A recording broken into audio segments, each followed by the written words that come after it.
waxa dhacday maalmaha kamid ah xilliga shaqada aan ka baxay jawiga shaqada uu saxan yahay aan ka filanaynin in maxaa lahaay shay aniga dhinacayga caqabad ka imaatay shaqada iiga burin doono baa dhacday waxa dhacday maalin Arbaca ah in jawiga shaqada xasilan degan hawsheedii mas'uuliyadda aan soo qabsaday aan ka soo tagay khamiistii hooyayga yar xanuunsatay maalintii khamiista ahay hooyo waxaan u qaadnay isbitaalkii ilaa Sabtidina la gaartay xanuunkeeda waxaan cudurdaar u soo gudbistay qayb kamid ah shaqaalihii marka aan la shaqeynay iyo maamulkii shirkadda iska lahaa xilli subax oo aroor ah maadaama aan Sabtiga ahaa aaminsanaa waqtigeyga ugu badan in ay leeyihiin dadka aan markii hore heshiis kala galay oo meeshii aan ka shaqeynayay si aan ugu warbixiyo xogtii aan markaas aniga xaaladii aan ku sugnaa ma filanaynin in fariimahayga laga soo jawaab weynayo way dhacday sidii maalinkii ku dhameystay waxa dhacday xilli habeen anoo hooyo la joogay isbitaalka la soo wacay anoo filanayo hooyo maanta ku tahay xaalad hooyo see tahay liigu dhahay biri kuma soo talagelayso wax shaqo ah jawaabtii aan siiyay waxay ahayd ama su'aasha aan ku celiyay haddii ay igu naxaysaan maanta in hooyo waqti aan siiyay waxaan diyaar u ahay caawinaad kale garab kale oo helay darteed inaan biri shaqada imaado haddana isaas jawaabtii ka duwaneed oo liigu dhahay ilaa shaqada fasaxay ka tahay sababta la xiriirta maanta oo aan maqnay darteed waxyaabo badan aan markaas aan ka fikirayay oo aniga aan isla dartahay ku imaatay meesii sii jirin waxay ila noqoto wax la yaab ah adoo kiis hooyo ku jirtid oo xanuunsan qof bilaadan ah waa dareemi kartaa damqashana siila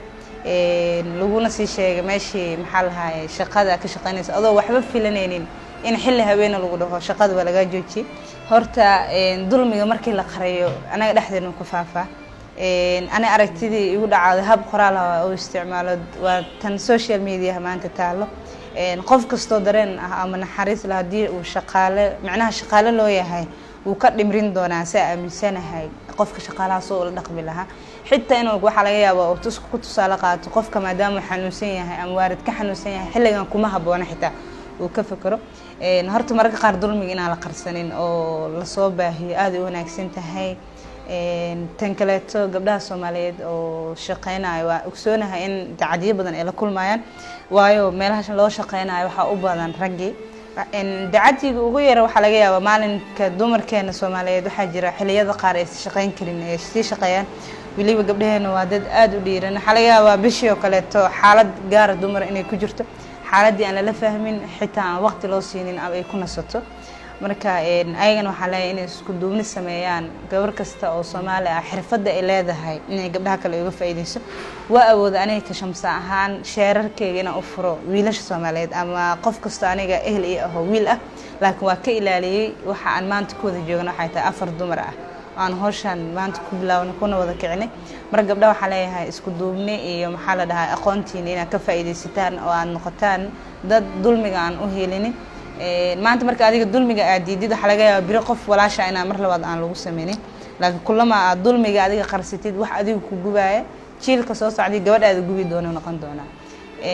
waxa dhacday in aan fikiro oo buuga qalin qaato aan dhaho go'aanka maanta uu kugu dhacay si qof dambeeto oo walaalka ama Soomaali ama shaqo loo shaqeynayo oo san ku dhicin waxa jirta aragti yar oo ka qoray